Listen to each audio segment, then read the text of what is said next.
Assurance engagement क्या होता है? Assurance engagement is nothing but कि जहाँ पे ऑडिटर को कोई एक स्पेसिफिक सब्जेक्ट पे या फिर एक स्पेसिफिक क्राइटेरिया पे एक एश्योरेंस देगा, ठीक है, एक रिटर्न एश्योरेंस रिपोर्ट देगा यहाँ पे ऑडिटर। अब यहाँ पे क्यों देगा? क्योंकि हो सकता है कि मैनेजमेंट को यूजर्स का कॉन्फिडेंस बनाना हो, ठीक है। नॉर्मली ऑडिट क्यों किया जाता है? जस्ट बिकॉज कि यूजर्स का जो कॉन्फिडेंस है, यूजर्स कौन है? बैंक होल्डर्स है, शेयर होल्डर, बैंक पीपल है, शेयर होल्डर्स है, ठीक है, एंड गवर्नमेंट है। तो वहां पे हो सकता है कि कुछ कंपनीज में मैंडेटरी भी हो कि वहां पे उनका एश्योरेंस एंगेजमेंट पे वो स्पेसिफिक सब्जेक्ट पे उनका रिपोर्ट आना चाहिए, या फिर वॉलंटरली भी करा सकते हैं just to enhance the confidence of the users, ठीक है। यहाँ पे एलिमेंट्स को हम लोग यहाँ पे देखते हैं। होप दैट एश्योरेंस एंगेजमेंट का जो डेफिनेशन है वो आपके माइंड में बैठ गया होगा। It is different from statutory audit and assurance engagement is given on a specific subject matter. Okay, it involves three party relationship. First, practitioner मतलब कि auditor.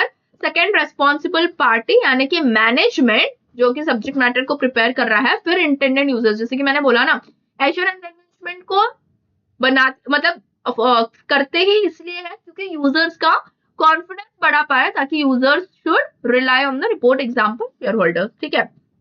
एलिमेंट्स अगेन क्या आएगा? appropriate subject matter. Okay, now the subject matter may be financial data or may be non financial data. Understand करके लो। financial data यानी कि क्या? Sales, purchases, whatever financial part जहाँ पे इंक्लूड है। नॉन फाइनेंशियल डेटा भी यहाँ पे सब्जेक्ट मैटर हो सकता है, जैसे कि मान लीजिए इन्वेंट्री, मशीनरी, ठीक है। इस तरीके से नॉन फाइनेंशियल डेटा भी यहाँ पे हो सकता है।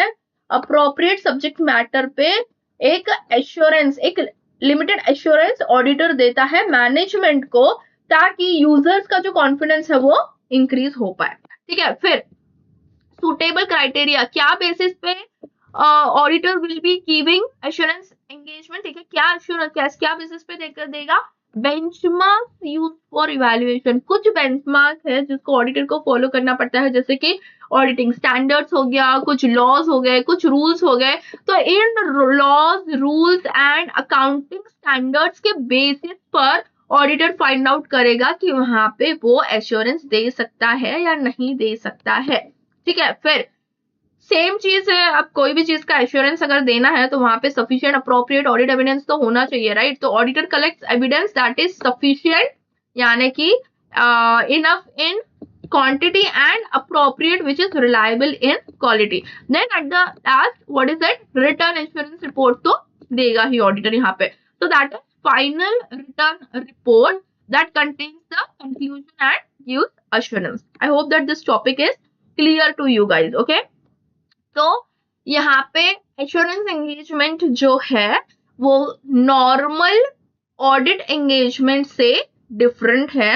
यहाँ पे किन एलिमेंट्स की बात की जा रही है?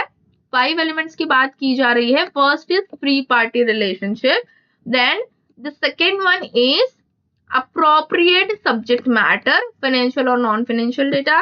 सुटेबल क्राइटेरिया क्या रहेगा? किसके बेसिस पर देगा ऑडिटर? बेंचमार्क्स जो कि लॉ में डिसाइडेड है, रूल्स में डिसाइडेड है। फिर सफिशिएंट अप्रोप्रिएट ऑडिट एविडेंस होना चाहिए। फिर रिटर्न एश्योरेंस रिपोर्ट होना चाहिए। अभी नेक्स्ट हम लोग देखते हैं what is the difference between audit and review.